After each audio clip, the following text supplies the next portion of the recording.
शनिवार को अशोक सम्राट नगर स्थित सैनी संस्थान में जिला सैनी सभा की एक महत्वपूर्ण बैठक आयोजित की गई। बैठक की अध्यक्षता जिला अध्यक्ष वीर सिंह सैनी ने की। कार्यक्रम में समाज के कई गणमान्य लोग एवं पदाधिकारी उपस्थित रहे। बैठक के दौरान महात्मा ज्योतिबा फूले जी की जयंती समारोह बड़े ही श्रद्धा और उत्साह के साथ मनाई गई। वक्ताओं ने महात्मा फूले के सामाजिक योगदानों को याद करते हुए उनके आदर्शों पर चलने का आह्वान किया। उन्होंने कहा कि महात्मा फूले ने समाज में समानता और शिक्षा के प्रसार के लिए जो कार्य किया वे आज भी प्रेरणादायक है। इसी दौरान नगर निगम द्वारा नामित पार्षद बनाए गए रवि सैनी का जिला सैनी सभा के पदाधिकारियों द्वारा फूल मालाओं से जोरदार स्वागत किया गया। उपस्थित लोगों ने उन्हें नई जिम्मेदारी के लिए बधाई दी और उम्मीद जताई कि वे समाज के हित में सक्रिय भूमिका निभाएंगे। बैठक में सैनी समाज के प्रशांत सैनी की हाल ही में हुई हत्या पर गहरा दुख व्यक्त किया गया। इस दुखद घटना को लेकर उपस्थित सभी लोगों ने शोक संवेदना प्रकट की। मृतक की आत्मा की शांति के लिए 2 मिनट का मौन रखा गया। कार्यक्रम के अंत में समाज की एकता, संगठन और आपसी सहयोग को मजबूत करने पर जोर दिया गया। अध्यक्ष वीर सिंह सैनी ने सभी से समाज के विकास के लिए मिलकर कार्य करने की अपील की। बैठक शांतिपूर्ण एवं सफलतापूर्वक संपन्न हुई। महात्मा ज्योतिबा फूले जी की जयंती है और जयंती के इस शुभ अवसर पर ही हम सब समाज के लोग इकट्ठा हुए। किन बातों को लेकर के चर्चा? देखिएगा, महात्मा ज्योतिबा फूले जो थे उन्होंने सबसे पहले महिलाओं को शिक्षा देने का अधिकार दिलाया। उन्होंने माता सावित्रीबाई फूले के द्वारा उनको प्रथम शिक्षिका के रूप में खड़ा करने का काम किया।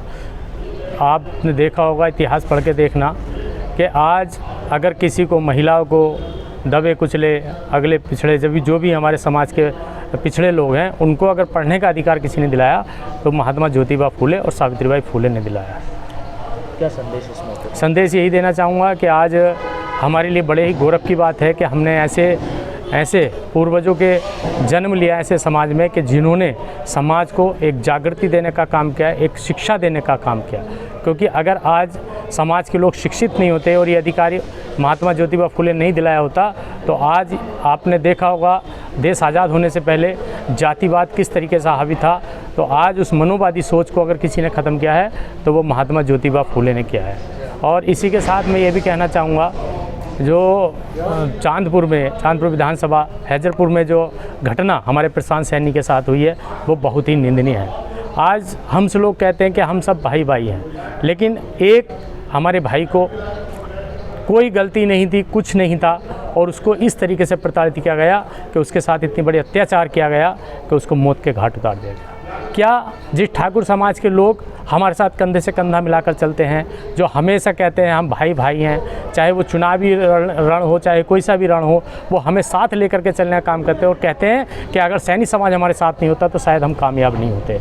क्या आज प्रशांत सैनी की मौत पर कोई ठाकुर समाज का नेता या कोई ऐसे आवाज़ उठी कि प्रशांत सैनी को इंसाफ मिलना चाहिए?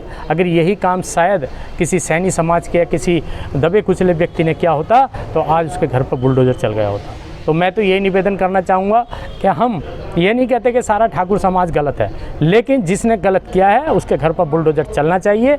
और अगर ये नहीं हो सकता तो हम अपने भाई प्रशांत सैनी के लिए आवाज़ उठाएंगे और ज़िला मुरादाबाद की तरफ से भी हमें चाहे धरना देना पड़े, चाहे हमें लखनऊ जाना पड़े, चाहे हमें दिल्ली जाना पड़े, हम अपने भाई को इंसाफ दिला कर रहेंगे। ये प्रण और प्रतिज्ञा आज हम लोग यहाँ पर ले रहे हैं। इस अवसर पर संगठन मंत्री जयप्रकाश सैनी, किशन सिंह सैनी, मनमोहन सैनी एडवोकेट, लाखन सिंह सैनी एडवोकेट, अशोक सैनी आदि भारी संख्या में सैनी समाज के लोग मौजूद रहे।